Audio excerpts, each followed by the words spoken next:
Welcome to the 7th edition of Before the Battle. I am Nick Baldwin, your host for today, and we don't have Go Paolo or Jeremy Brand joining us. Obviously, them and Daniel Levi usually are the ones joining me on Before the Battle. We have the man himself, the MMA genius, joining us, the lead writer at the Sport Matrix for the first time. How's it going, MMA genius? It's going good, man. How are you?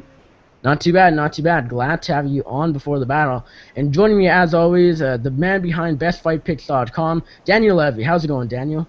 It's going amazing, Nick. I'm very excited to talk to you about all the exciting things we have planned for today. Yeah, this will be a fun episode for sure. But we got to start out with the boring stuff. UFC Nashville took place this past weekend. We had a Glover Teixeira taking on Ovince Preux. But before we get to that main event, let's talk about Derek Brunson taking on Sam Alvey. And Brunson knocked the smile off of smiling Sam Alvey. Knocked the smile off of smiling Sam Alvey's face. TKO'd him in the first round.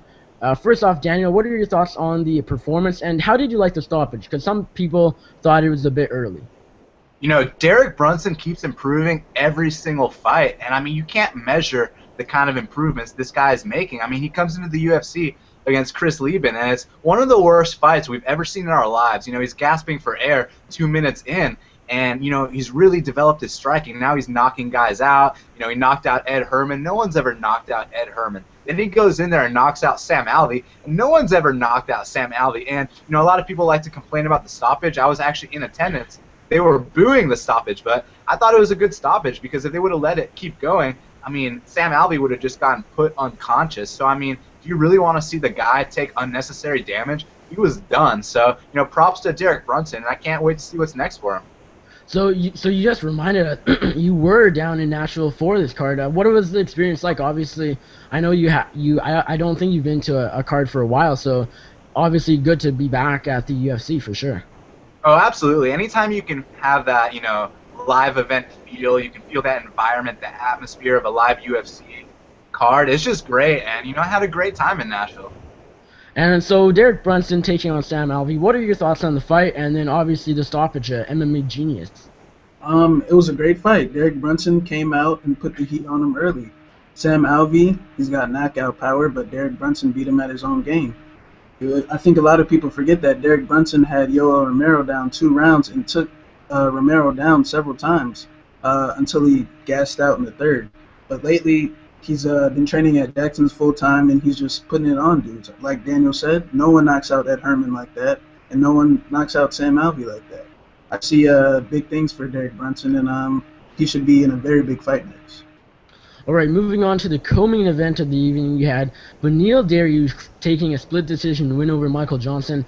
It was a fairly exciting fight. I know, Daniel, you really enjoyed this fight. It was probably even better live, but one thing that most people talked about after the fight was not the actual fight. It was the decision that the judges made. They gave Dariush the split decision win, but nearly everybody scored the fight in favor of Michael Johnson.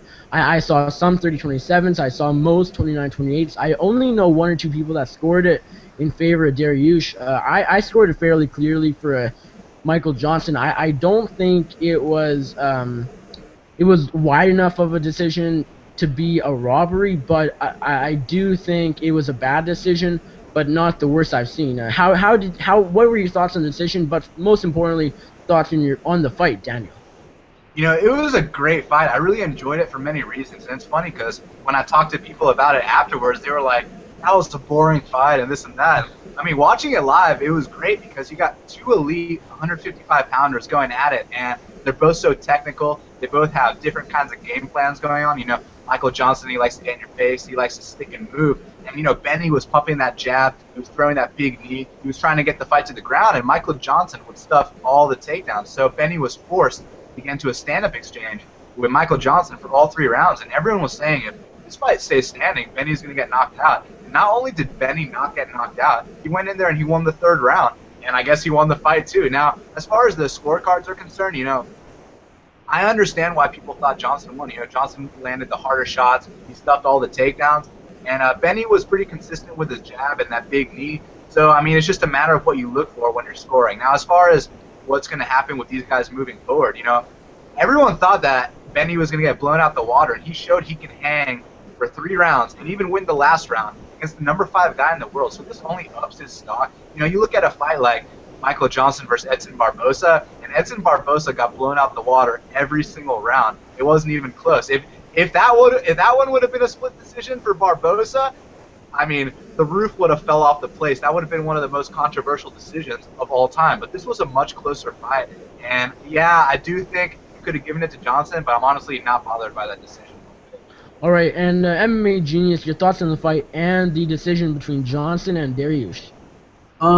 It definitely wasn't the fight that I expected. I was expecting more of an exciting fight. Yeah, I do think Michael Johnson won the fight, but there's definitely been worser decisions. I watched the second round over again because that's where two of the judges gave Daniel the round.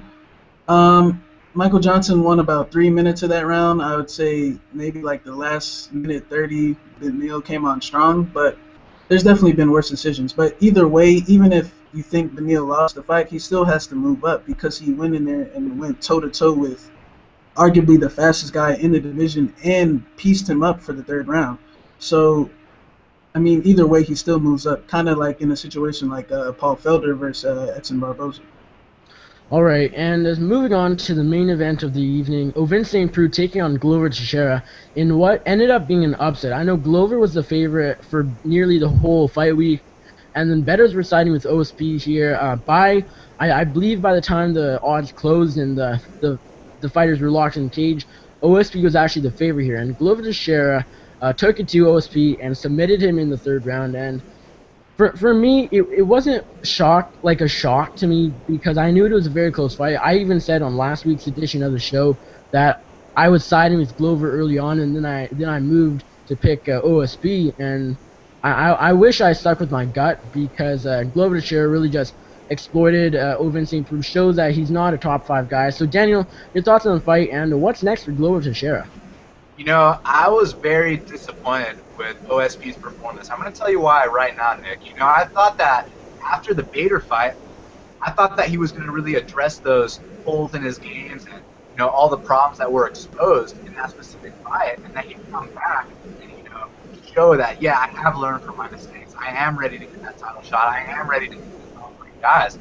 And, you know, he goes in there and he gives up takedowns to Glover Teixeira, who's never been known for his wrestling. You know, obviously Glover Teixeira does have good jiu-jitsu, but, you know, he's never been a D1 kind of wrestler, and he put on a D1 kind of performance against OSP. You know, he picked him up and slammed him, walked him across the octagon like Matt Hughes does, and he just beat him up, and he made OSP quit. So the thing I learned from this fight is that OSP will never be the top 3 guy, unfortunately. You know, I had high hopes for him. I think he's got a lot of potential. I wish he'd go join a big camp like Greg Jackson's or ATT or something like that, because, you know, training out of his local gym, it's only gotten him so far.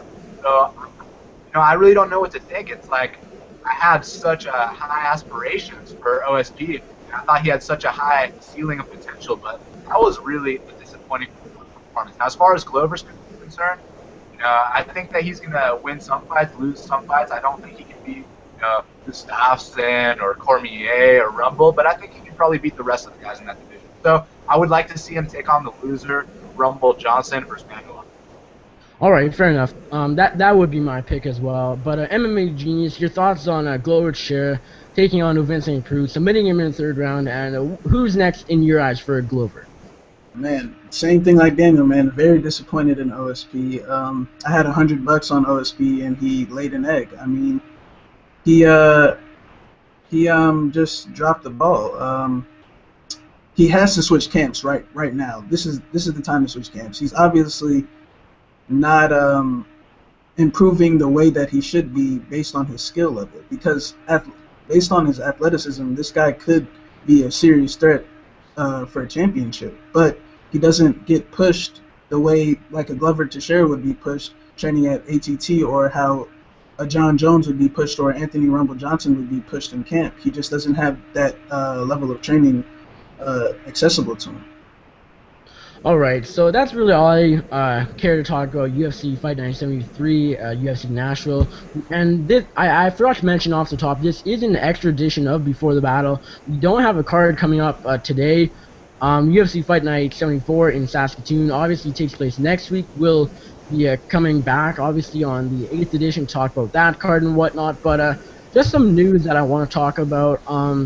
A fair number of title fights have been announced. Let's start out with Fabricio Verdum taking on Cain Velasquez in a rematch for his first title defense. There isn't a date or location set yet, but that's what's going to happen. Verdum is taking on Cain for the second time, and lots of people don't like this. Daniel, what are your thoughts on Cain getting the automatic rematch after getting stopped in their first meet? Well, I understand on one hand that, Cain was the heavyweight champion. He was a long reigning champion. A lot of people consider him to be one of the best pound-for-pound fighters in the game. But Verdum not only finished Cain Velasquez in Mexico, and, Cain's supposed to be this Mexican hero, doing his homecoming. And not only did Verdum go out and finish him, he beat him in every single aspect of the game. He beat him standing, he beat him in the clinch, and he finished him on the ground. So, as far as a rematch is concerned, I obviously have to pick Verdum because I think that he's the better fighter. But, I do understand why they're doing the rematch. Cain was a long reigning champion, but it's still by Cavallo. And MMA Genius, what are your thoughts on Cain getting the automatic rematch, and who do you like in the rematch whenever it happens? I did not agree with it. I wanted the heavyweight division to kind of develop itself. I mean, Cain's been champion for a while. I think there's plenty more contenders that could have got the shot, like Stipe or Andre. I definitely got Verdum in the rematch. I just think he's in Cain's head. I think he called Cain out about his Mexican pride or his brown pride, and Cain got very pissed. He had the opportunity to shut him up, and he didn't.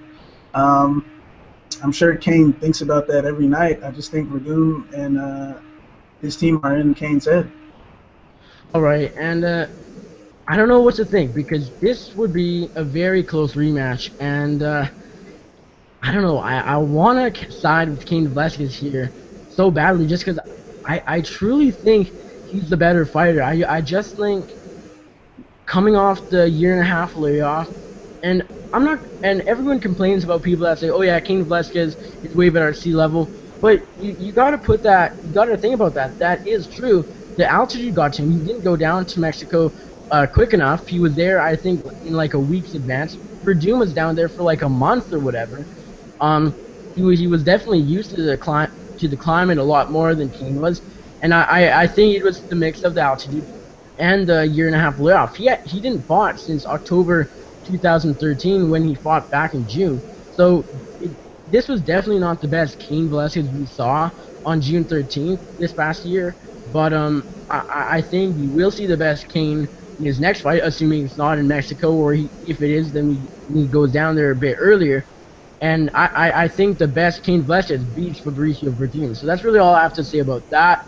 Rafael dos Anjos is finally taking on a Cowboy Cerrone in a rematch again, headlining UFC on Fox 17. First off, Daniel, before we get to the fight, what are your thoughts on this headlining a free Fox card? I know I'm pretty thrilled about this because this will be a great fight, but it wouldn't carry a pay-per-view in my eyes. So I'm definitely happy they chose the right decision by putting it on Fox.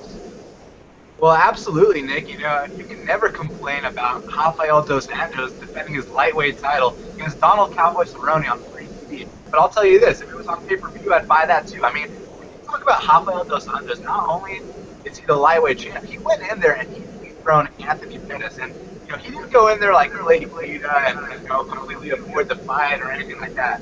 He goes in there and he beats Anthony Pettis at his own game standing. The Pettis head in, doesn't go down, up standing. So, I mean, I got all the respect in the world for dos Anjos. Now, as far as Cowboy's concerned, he's been getting better in every single fight. There used to be a time in his career where he had those mental blocks when he got to the big fights, but I think he's kind of got over that. I think he really believes in himself now. And not only mentally has he gotten better, skills-wise, he's gotten better too because he's pulling off all kinds of new tricks inside the octagon. So, I'm very impressed with what we've seen with Cowboy Cerrone, and I cannot wait for this rematch. I think we're all excited about this, but MMA Genius, how do you think the fight will be any different when they square off in this December? And who are you picking to win first off? I mean, I have to go with my boy RDA. I mean, I called him beating Benson and Anthony Pettis. I just think RDA is better everywhere. He took Anthony Pettis's head kicks right on the chin. He ate his body kicks and walked right through him, and his strikes hurt Anthony Pettis more than Pettis hurt him. I think he's better than Cerrone wrestling. Cerrone is very good off his back, but if he thinks he's going to submit RDA, I mean, that would be quite the feat. I think it's a great that it's on Fox because I mean, these two are like the top two lightweights in the world besides Khabib Nurmagomedov, and you know, Cowboy has been saying a few things, accusing RDA of steroids possibly, and he might have to pay for that. Yeah, this is a rematch that I'm definitely going to watch. Rafael dos Anjos taking on Cowboy Cerrone. You can't get much better than that.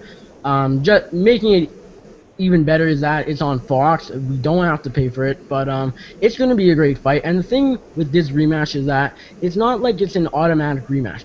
Cowboy Cerrone has had 8 fights since they last fought in 2013. RDA has had 5, I think. That he's now riding a 4-fight winning streak. He had that loss to Khabib in between. They're completely different fighters since they last fought, and so it all comes down to who improved the most. I think that's Rafael dos Anjos. I'm picking him for the win, but this is a close fight. Cowboy Cerrone could have easily improved more, and he could get that win. But as of now, I'm siding with dos Anjos. All right, the fight we all wanted to see on July 11th. Jose Aldo taking on Conor McGregor is now hopefully happening, knock on wood. December 12th is the date, UFC 194, the main event. This was announced last week. Who do you like in this fight, Daniel? Conor McGregor or Jose Aldo? And you know, I think that this is the kind of fight that not only do the fans really want to see because, you know, you got Conor McGregor who has arguably the toughest style matchup for Jose Aldo because Jose Aldo, he's so good at beating these short wrestlers, you know, Chad Mendes, Frankie Edgar, you know, even Ricardo Lamas, he's a little taller, but, you know, he's been beating these grapplers that just want to get him down on the ground and don't want to stand and bang with him. And now we're talking about a guy in Conor McGregor who might hit harder than Jose Aldo. I mean, for the record, he's got more knockouts in the UFC than Jose Aldo. Jose's only got 1. I don't really count the Korean Zombie one because, I mean, that was an injury. He's legitimately only knocked out 1 guy in the UFC. That's Chad Mendes. And Conor just knocked Chad Mendes out too. So, you know, I think that Conor's going to come in here with a completely different style than Jose's ever seen before. And the leg kicks are going to be neutralized by the fact that, you know, Conor is a southpaw. Last time Jose fought a southpaw was the Korean Zombie. You try to throw a leg kick on him, he broke his foot just because of the way they stand. And I think it's going to be kind of similar. He's going to turn into a wrestler again. And yeah, we saw that, you know, Conor wasn't that great at stuffing the takedowns, but he also, word on the street was that he wasn't training any wrestling. He was just doing a little drilling here and there because he had an issue with his knee. I think both guys are going to come in 100%, and I think we're going to see a new champion there. And MMA Genius, who do you like here, the Notorious or Scarface? I'm not sure yet, to be honest with you. I mean, I've been watching both of them a little bit. Conor definitely has amazing hands and timing and just more fluid than Jose, I would definitely say. But I mean, it's kind of hard to tell with Jose because I feel like in these fights he really hasn't been motivated. And, you know, that's no excuse, but it's the dudes he's been fighting, Jose knows that he can be 50% and still win the fight, 49-46 or 48-47. These guys really aren't challenging him, and I feel like Conor could possibly bring the best out in him.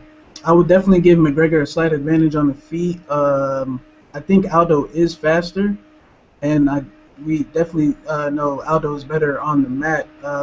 Conor, when he got on his back, he really didn't even try to get up. The only way he got up was when Chad went for the guillotine. But I mean, he did show good defensive submission defense in that guillotine. But Jose Aldo is a whole different game. But I cannot make a pick right now.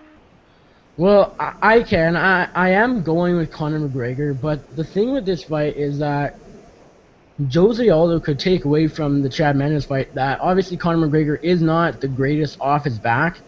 But and Jose Aldo could just constantly take him down and win his decision. But I just can't see that happening. I just have a feeling, even if Jose Aldo does take him down once or twice, Conor McGregor will find himself on his feet eventually before the 25-minute time limit is up and put Jose Aldo away. I got Conor McGregor by TKO probably in the third or fourth round. And co-handling that fight is, believe it or not, a middleweight title fight between Chris Weidman and Luke Rockhold. That's UFC 194, December 12th. This is obviously the second time a heavier title fight has been under. There's actually been a couple times, Henan Brow over Jose Aldo, but Conor McGregor and Chad Mendes over Robbie Lawler Rory was one of the first times, and now it's happening again. Chris Weidman taking on Luke Rockhold. It's under Conor McGregor taking on Jose Aldo. And this is a very, very close middleweight bout. So, Daniel, who do you like here, Weidman or Rockhold? This is such a good fight, and I think this is going to really be the first time that Chris Weidman's truly been tested inside the octagon. Now, I know he's been tested in other areas, mentally. The Damian Maia fight, he had to cut 30 pounds in 2 weeks. The Anderson Silva fight, just going in there against the greatest of all time. That has to play with you mentally. But he's never really been challenged inside the octagon. He's never been dropped. He's never been full mounted. He's never been put in a bad spot before.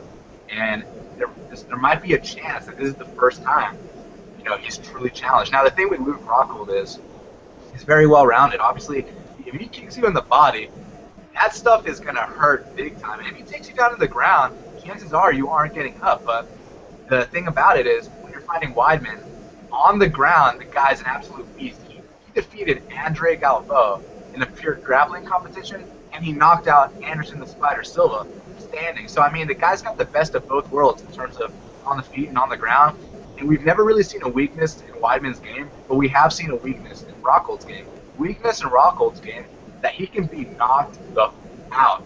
And I'm not just talking about the Vitor Belfort fight. Go look at the second pro fight in Luke Rockhold's career. Now, yeah, people can make excuses for the 2 losses he's had.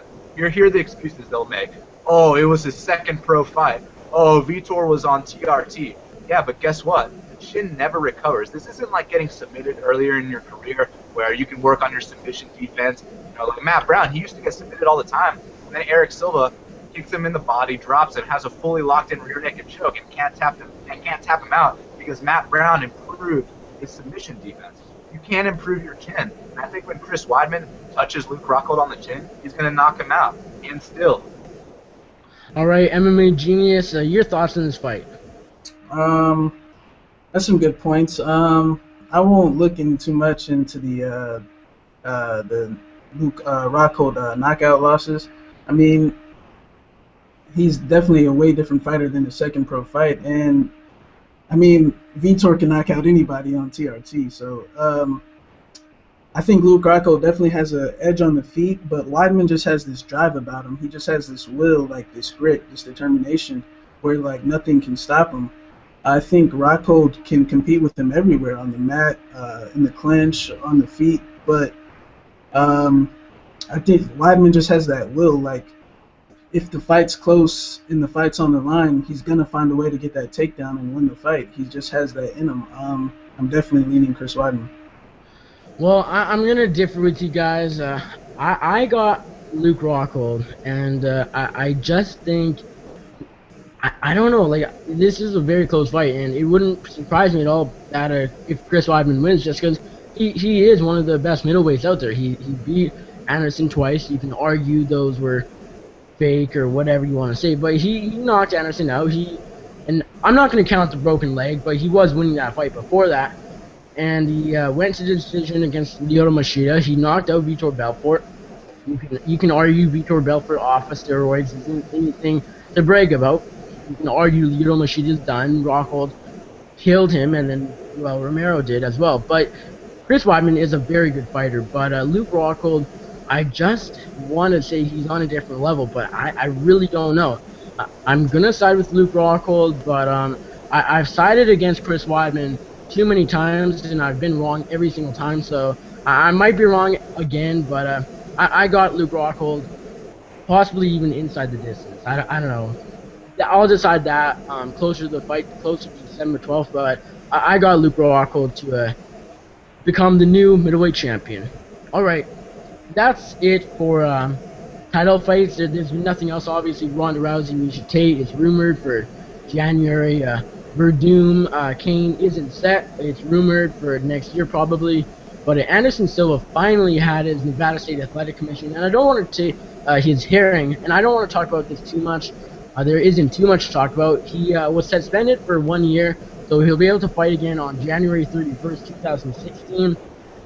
He was fined $380,000, and his fight with Nick Diaz from this past January was overturned to no contest. And following the terms, he will have to provide, of course, a clean drug test before he's able to compete inside the octagon again. So finally, Anderson Silva has his hearing on the from the Nevada State Athletic Commission. It's been a while, obviously, since that fight.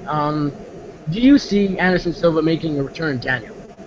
You know, I actually think he will, and before I talk about that, I want to comment slightly on the hearing. I want to just say that he could have saved himself so much embarrassment had he just admitted it and been like, yeah, I took it, you know? I had one of the most devastating injuries in UFC history, and I'm trying to make my comeback, you know? I messed up. I needed a little bit of help, you know, to heal up a little bit. I've been clean my entire career, and I just snapped my leg in half, you know? I needed a little bit of help. I was in the wrong. Couldn't you have just said that? We would have all forgiven him. You're like, yeah, man, you know, we understand. Like, people make mistakes. People learn from their mistakes. You know, Chael took everything in the book. He admitted it, so everyone still loves him because he came forth and was like, yeah, you're right. You got me. I took it. With Anderson, he's all like, oh, my buddy Marcos from Thailand. I'm like, look, man, just stop with that. Just come forward and be like, look, I took it. I broke my leg in half. Come on. And you know what? We'd all be like, look, Anderson, you're the greatest of all time. We completely understand, you know. We hope you get the help you deserve. We hope you come back like the champion you truly are. Now, he's probably going to make his return in February or something like that. And, you know, I'm a fan of Anderson for life. I will continue to watch all his fights. But unfortunately, like, people's view of him is definitely going to change. No matter what I say, no matter what I think, it's just the truth. So it's an unfortunate reality of life.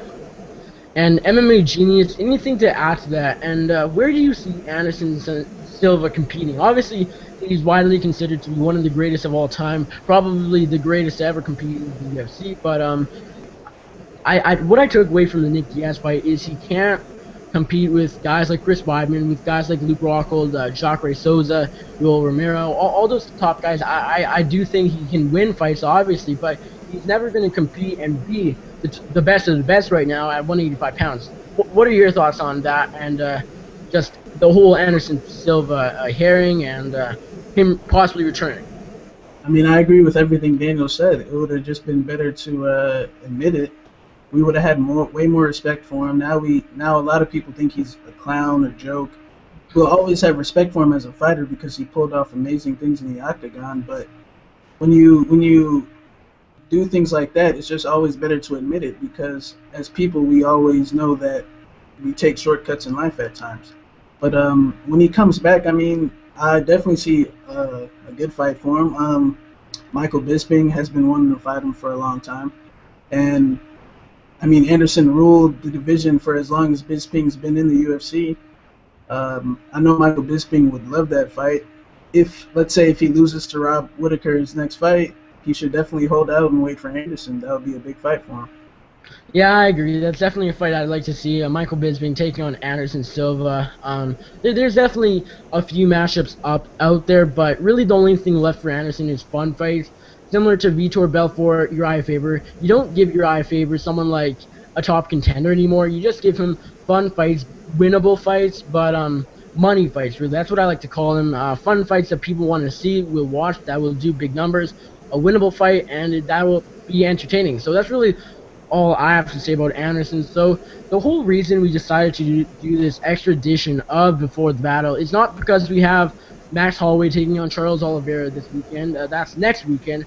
But me and Daniel, we were talking with a couple other people on Twitter a couple days back about some people on the UFC rankings. And we all know the UFC rankings are far from the best thing on this world. They're created by media members where you really wonder sometimes if these media members actually know what the hell they're talking about and can put two and two together. I've seen, like, you can go into their individual rankings, and I've seen literally the worst rankings you can put together. Like, I can't think of anything in particular, but there have been some really, really crazy things. Like, back a year ago or so, Conor McGregor was at, like, #1 on this one guy's rankings, and that was after he was coming off a win over, like, Diego Brandao. It's like, are you kidding me? He doesn't even have a win over a top 15 fighter at that time. It's just horrid. So we're not going to talk about these people that make these stupid, stupid decisions, but we're going to talk about just these rankings as a whole. And so one guy I know we all want to start out with is Eddie Alvarez, who's coming off a big win over, well, kind of big win over Gilbert Melendez, who popped for steroids. So I guess there's an advantage for Eddie Alvarez there. The guy on steroids, that's not too bad. But I'll get to my opinion in a sec. But Daniel, I know you don't think Eddie Alvarez should be ranked #4 in the lightweight division. So tell us why. Well, first of all, let me preface this with saying that I got a lot of respect for Eddie Alvarez. You know, he's the underground king, and for the longest time, he was considered to be one of the best lightweights outside of the UFC. But, you know, that's where it ends, outside of the UFC. Inside of the UFC is a completely different ballgame, and for this guy to be ranked #4 on the UFC lightweight rankings is a complete joke. I mean, so the guy, he's losing fights in Bellator. He's getting finished in Bellator by Michael Chandler. He comes back for that rematch, and you know, everyone thought he lost that rematch to Michael Chandler, but hey, he got the judge's decision. He comes over to the UFC, he gets smoked by Cowboy Cerrone, and then he goes in there with Gilbert Melendez, who, you know, in my opinion, isn't a top 10 guy either. I know everyone's going to be like, oh, what are you talking about? Hey, Gilbert Melendez is 1-3 in the UFC with his only win coming against Diego Sanchez, and he got dropped by Diego Sanchez. So you want to talk to me about Gilbert Melendez being top 10? Talk about it all day. He's not top 10. He's #1 in Strikeforce. He'd probably be top 3 in Bellator. He'd probably be top 2 in World Series of Fighting. But in the UFC is a completely different ballgame, and he's not a top 10 guy. Now, as far as Eddie Alvarez is concerned, you're gonna put this guy #4 on the rankings when he's only beaten Gilbert Melendez, who's 1-3, and he beat Gilbert Melendez by a very controversial split decision that a lot of people think he lost. Now, let me tell you the guys that Eddie Alvarez is ranked ahead. He's ranked ahead of Michael Johnson. He's ranked ahead of Benson Henderson. He's ranked ahead of Edson Barboza, Tony Ferguson, Benny Dariush, Al Iaquinta. Are you kidding me? Like, the guy is basically 0-2 in the UFC, and he's the #4 guy in the weight class. Get the out of here. And MMA Genius, before I get to my opinion, because I'll give you guys a hint now. It's completely different than Daniel's, but MMA Genius, anything to add? Would you like to disagree with Daniel, agree with Daniel? What's your take on Eddie Alvarez, ranked #4 in the 155-pound division? Me and Daniel have had this conversation before. I mean, I agree with him to the fullest. I mean, Eddie Alvarez, I'm looking at the list right now, and I don't think he can beat anyone in the top 15 besides Nate Diaz, possibly. All these guys are, I can even think of guys not in the top 15 that can beat Eddie Alvarez. Paul Felder. I can name at least 10 guys that can beat Eddie Alvarez that are not ranked.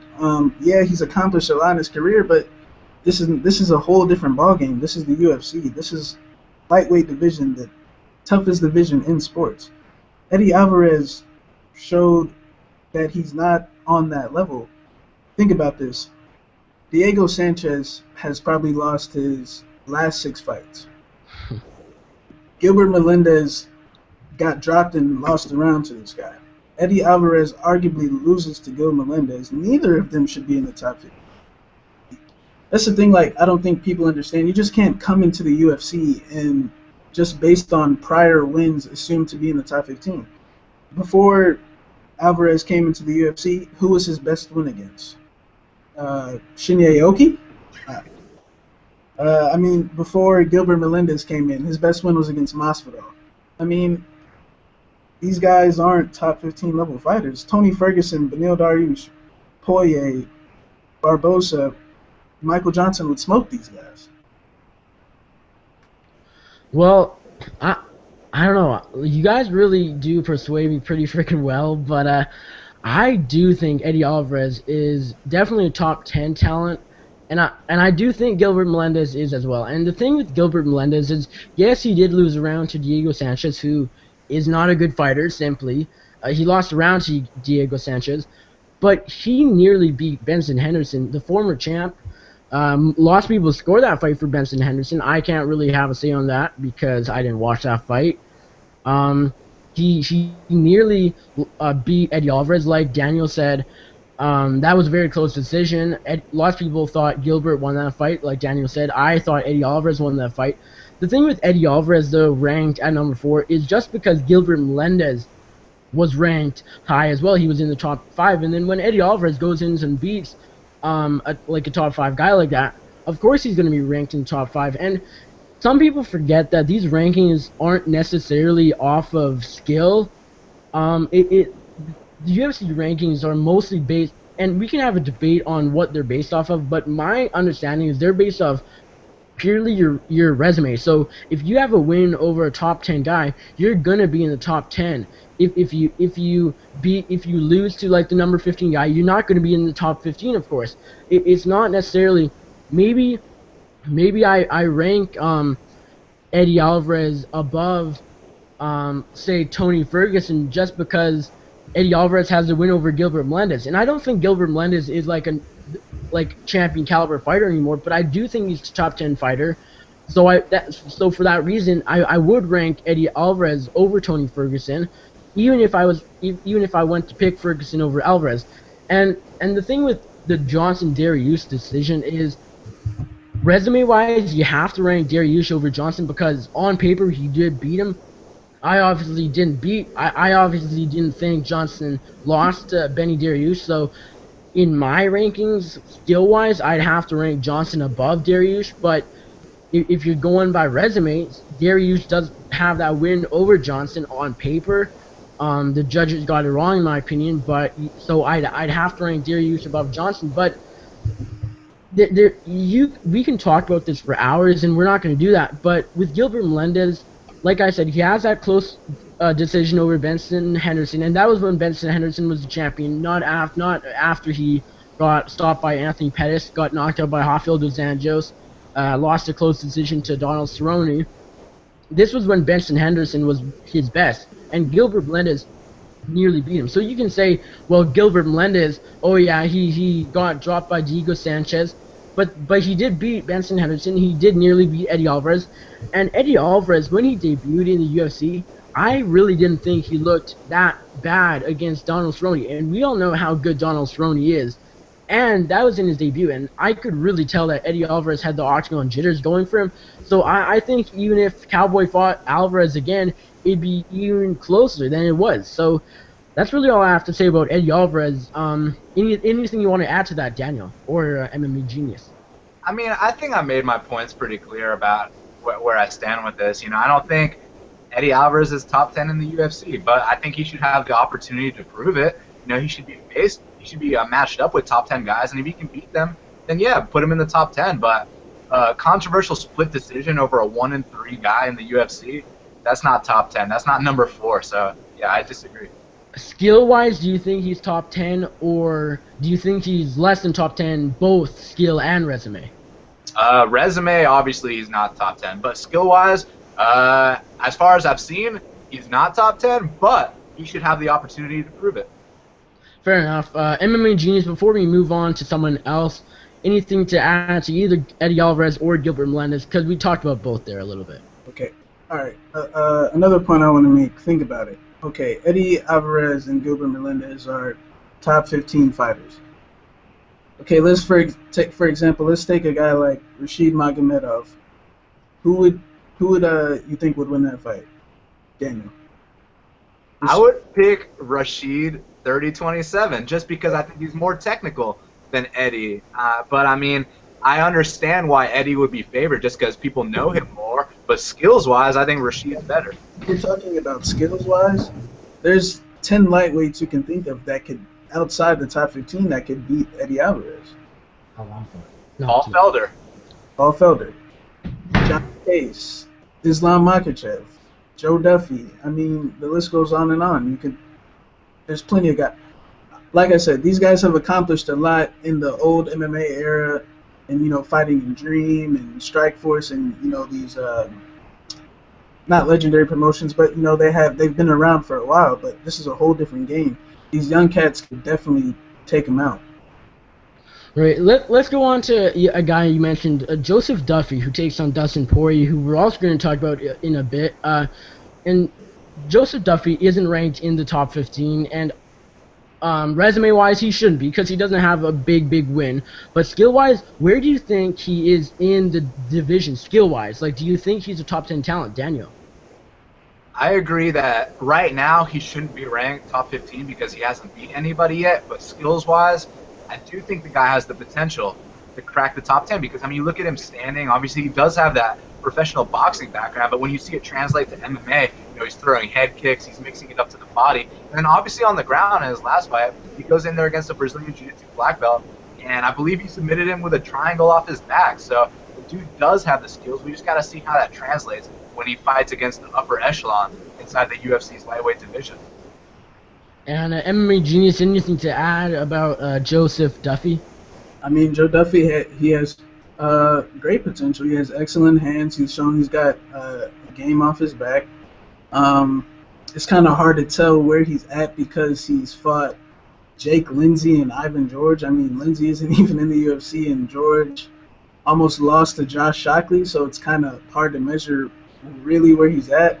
But, I mean, yeah. But Poirier is definitely going to tell us where he's at. Poirier is a gamer. We all know that. Probably one of the more exciting fighters in the UFC. We'll definitely put Duffy in some dangerous, wild positions, and we're going to see what Duffy's made of. Right, so his opponent, Dustin Poirier, they square off October 24th in Dublin, Ireland. Dustin Poirier is a guy who recently moved back to the lightweight division. He was very successful in featherweight. He was a top 5 fighter, skill-wise and resume-wise. But after his knockout loss to Conor McGregor, the current interim title holder, he moved up to lightweight and has looked very good. He's coming off a big TKO first-round win over Yancy Medeiros back in June, and now he's fighting a Joe Duffy. Now, both Poirier and Duffy, I think, are top 10 talents, but Daniel, where do you see Poirier resume-wise and then obviously skill-wise in the top rankings of lightweight? I definitely think that Poirier is a top 10 talent. Right now, he should be in the top 15, and I think since he moved up to lightweight, his skills are really translating beautifully at that weight class. He's going in there, he's taking shots really well, which is something that he kind of struggled with at featherweight because, the weight cut would drain him too much. But now he's fully fed, he's going in there, he's knocking guys out.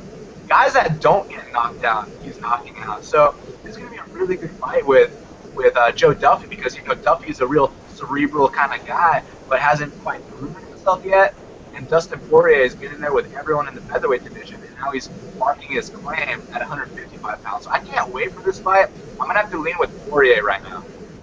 And MMA Genius, I know you talked about this already a little bit, but can we get a pick? Because for me, this is a very tough fight to pick just because Joseph Duffy, other than his fight over in Cage Warriors with Conor McGregor earlier on in his career, he hasn't had a top-profile fight in his UFC career. And at the time, Conor McGregor wasn't a known guy or anything like that, so it's not like Conor McGregor that was a huge win for him. Now it means a lot because he's one of the best featherweights, if not the best. But and he does have that win over Norman Park, but Park isn't a guy who I'm too thrilled about his skills or anything. But Joe Duffy, Dustin Poirier, who are you picking in this lightweight clash? Just to follow up on some things that Dan said, I mean, yeah, I think Poirier is definitely taking shots better at 55, way better.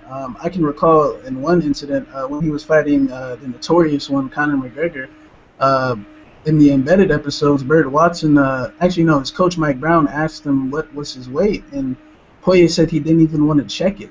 So that just means, that shows you how bad the cut was. Not taking any away from, McGregor at all. But since moving up, I mean, when he left the 145 division, he had the most finishes in the division and the most knockouts. So, I mean, Poirier is definitely a top 10 talent. I've always thought that. This is a guy that beat the #1 contender in the featherweight division in his UFC debut. I think a lot of people forget that. I know Josh Grispy's fell off quite a bit, but still, at the time, Grispy was smoking everyone. He beat Eric Koch. No one beat Eric Koch like that at that time, like the way Dustin did it. But this fight with Duffy is definitely a huge test for Dustin. Honestly, I think this is probably the biggest fight in his career, other than the McGregor fight, just because Duffy has this amount of hype around him. But I think Poirier is going to make this fight really wild.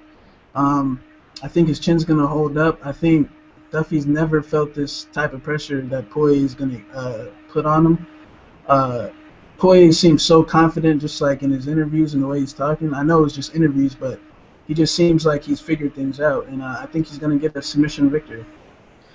And one guy I want to talk about is currently a top 5 fighter at the featherweight division, Ricardo Lamas. And I know this will be a tough one to talk about because I have kind of different opinions on this. You could look at it like he is a top 5 talent, but you could also say he's not even close. So Daniel, what are your thoughts on Ricardo Lamas, currently sitting at, I believe, number 4 in the featherweight division?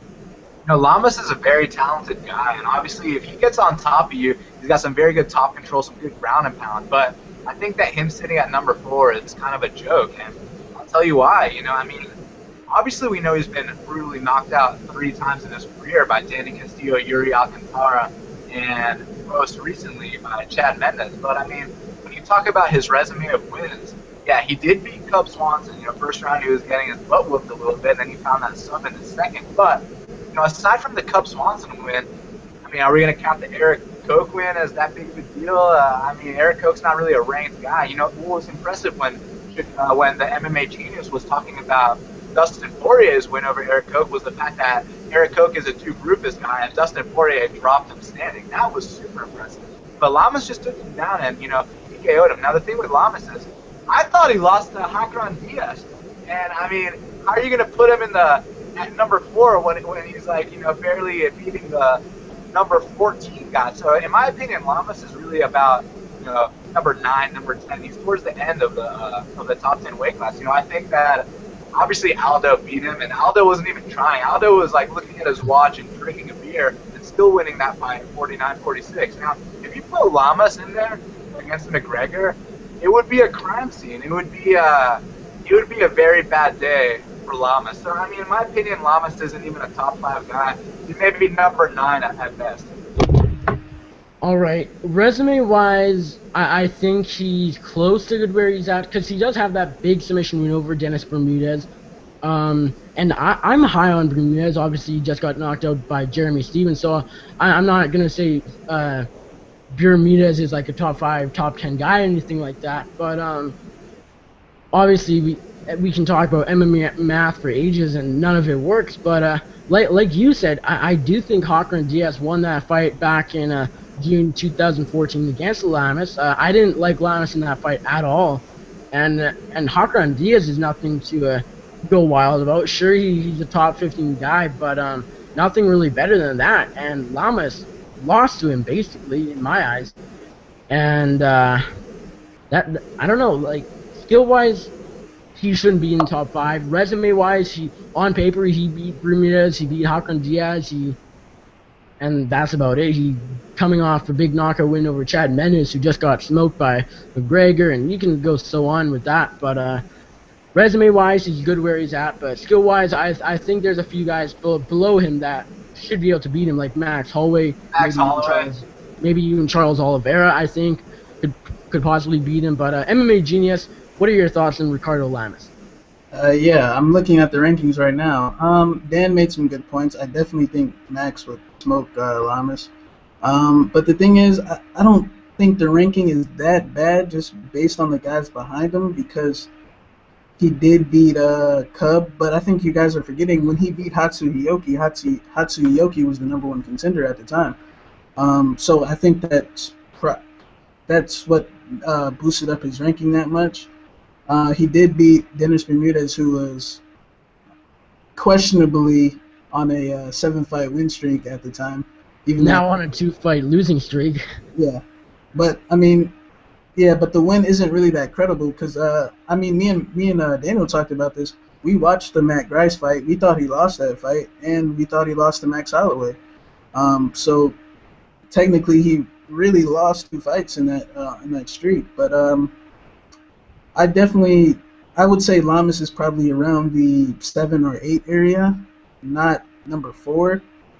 Because I definitely see guys outside the top 15 beating him, like Musad Bektik, Ortega, Yair Rodriguez, Chad Skelly. I mean, I think these guys could beat him.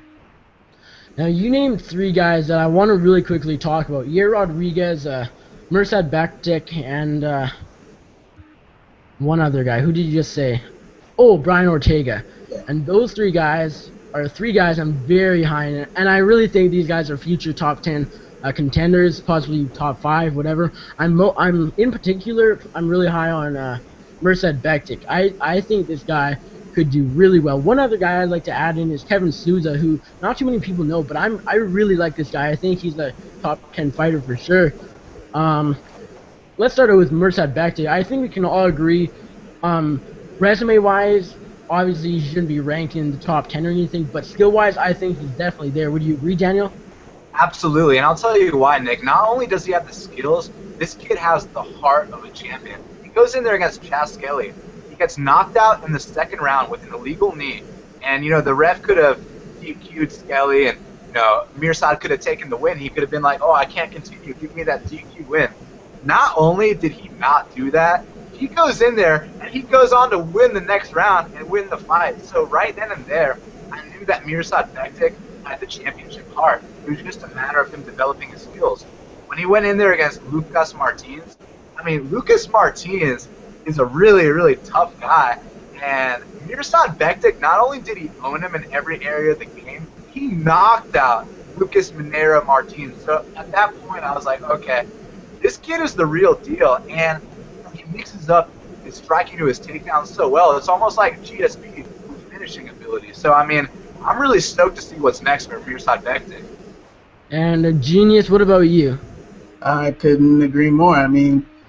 He didn't just knock out Martins. He absolutely mauled Martins. If you looked at Martins' face after that fight, it looked like a truck hit him. Just the in and out movement that Mirsad was showing in the sequence leading up to that knockout was just amazing. He didn't even get touched.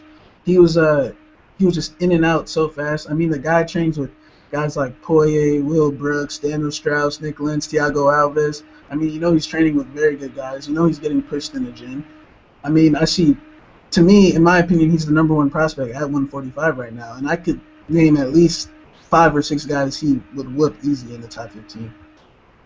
All right, I know I named Kevin Souza, Brian Ortega, and Yair Rodriguez. Do you guys want to talk about them, one of them or 2 of them in particular? I'm okay with not, but if you want to, then we're good. Do you want to, Daniel? Yes, absolutely. I want to talk about them all. You want to start with Yair Rodriguez? Yeah, sure, that's fine. Go ahead. The thing with Yair that's so cool is that this kid is like a video game character. On the feet, he's throwing stuff that Anthony Showtime Pettis will throw in the 5th round of a title fight, and Yair Rodriguez will throw this 30 seconds into the fight. And so you're like, okay, well, shit, I can't stand with this guy. I better take him down to the ground, right? You take him down to the ground, and he immediately locks up a triangle on you. So you're like, what am I supposed to do to beat Yair Rodriguez? And the good news is, the kid's so young, and he's getting better every single time he fights. I think the MMA Genius can probably correct me if I'm wrong, but I believe he's training at Jackson's. I could be wrong, but if that's the case, he's only going to be making huge improvements fight by fight. So expect Yair Rodriguez to fight for the title in the next 3 years. And MMA Genius, what are your thoughts on Yair Rodriguez? Yair Rodriguez is slowly becoming one of my favorite fighters after that fight with Charles Rosa. You never really see jumping switch kicks like that early in a fight in Mexico when you know that the elevation is going to affect your cardio. That just shows you the type of balls this kid has to even attempt shit like that. Attempt things like that. I think he's fighting Dan Hooker next. I definitely think he's going to win that fight. like Daniel said, I see this kid fighting for a title. He's got that Mexican spirit. He's uh training at Jackson's occasionally. Izzy Martinez is his main coach, which runs out of Jackson's. But yeah, just like Daniel said, I see really big things for this kid. All right, let's go on to Kevin Souza. He was coming off a big TKO win over Katsunori Kikuno.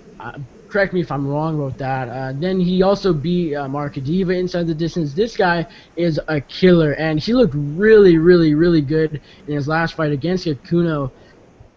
Daniel, where do you see him in the division in the future?